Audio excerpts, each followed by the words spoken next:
The host smirked as the elderly woman slowly made her way to the piano, his voice laced with sarcasm as he wished her luck.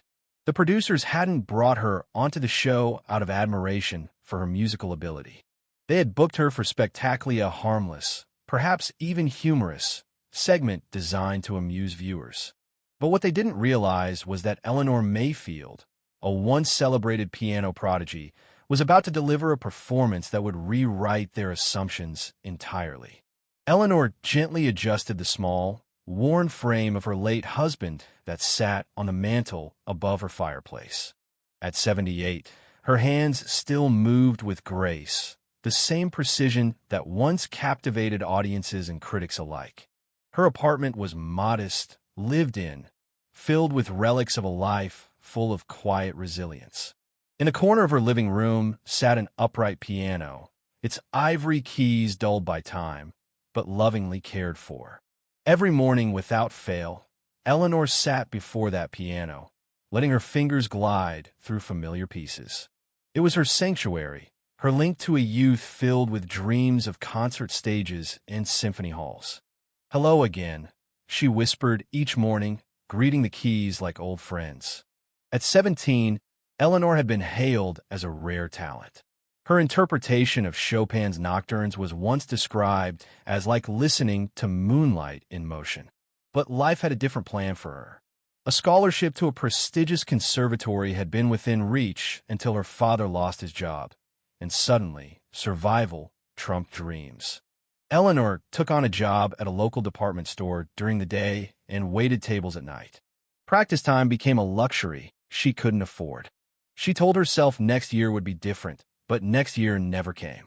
Marriage followed, then years of caregiving, financial limitations, and lost time.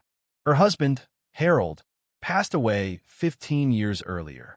They had no children, just the piano, her constant companion. Though the world had long forgotten her name, Eleanor never stopped playing. She volunteered at the neighborhood center, giving free piano lessons to children whose families couldn't afford private tutors. "Miss Ellie, why didn't you become famous?" one curious student had asked the week before. Eleanor had smiled warmly. "Sometimes life writes its own story, sweetheart," she had replied.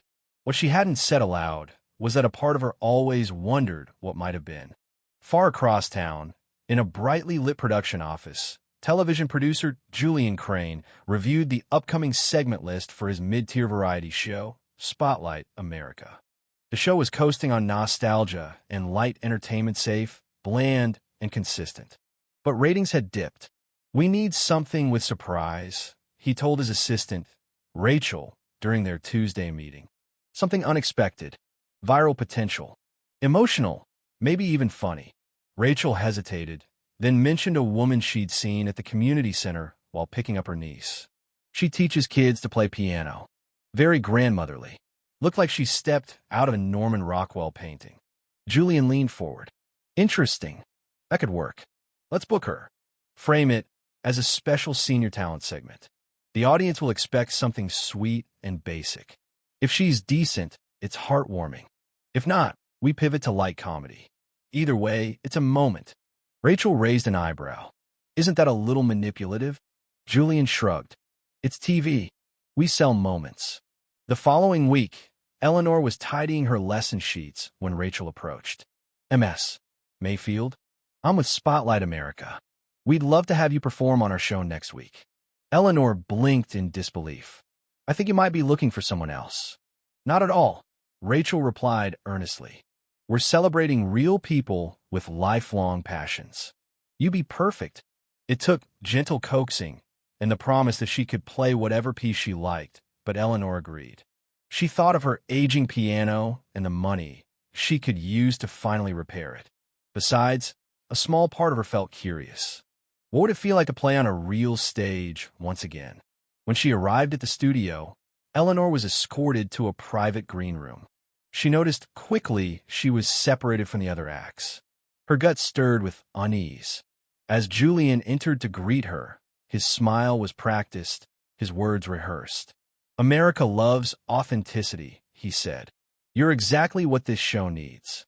Minutes later, she overheard him outside the door, laughing with the host. She'll be adorable. Picture this. A trembling old lady trying to remember chopsticks. Instant chérabilité.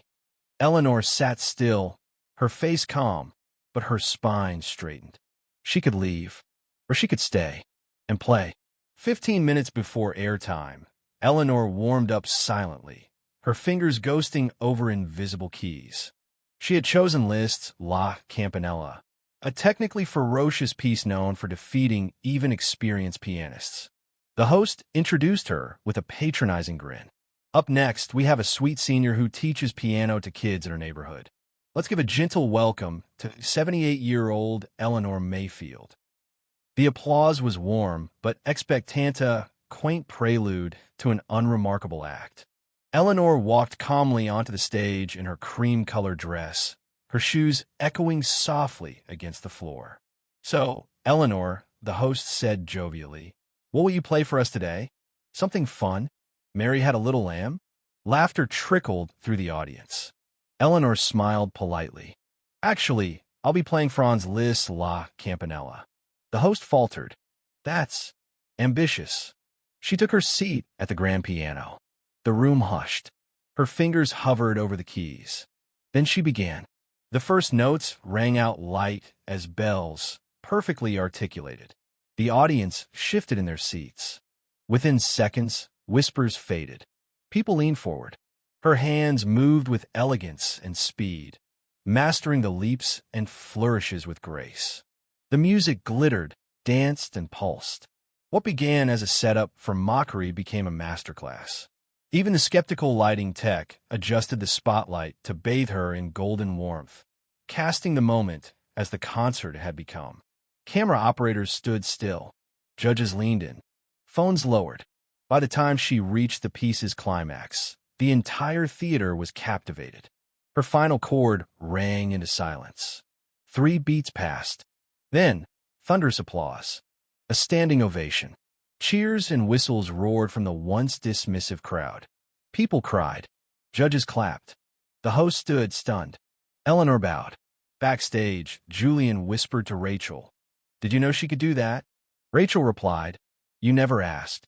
When the judges shared their thoughts, one leaned forward, his voice sincere. "Miss Mayfield, that was one of the finest performances we've seen. Technique, emotion, story. Why didn't the world know your name sooner?" She replied softly, "Life had other plans, but I never stopped playing."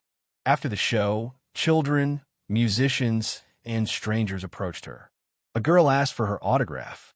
"I'm going to keep practicing," she said, "no matter what." Eleanor smiled. "Do it for yourself. That's who it matters to." That night, Eleanor Mayfield didn't just prove she could still play. She reminded everyone that age does not erase greatness, that dignity doesn't shout, and that sometimes the greatest stages arrive when we least expect them. She walked off stage not a curiosity, but a legend reborn.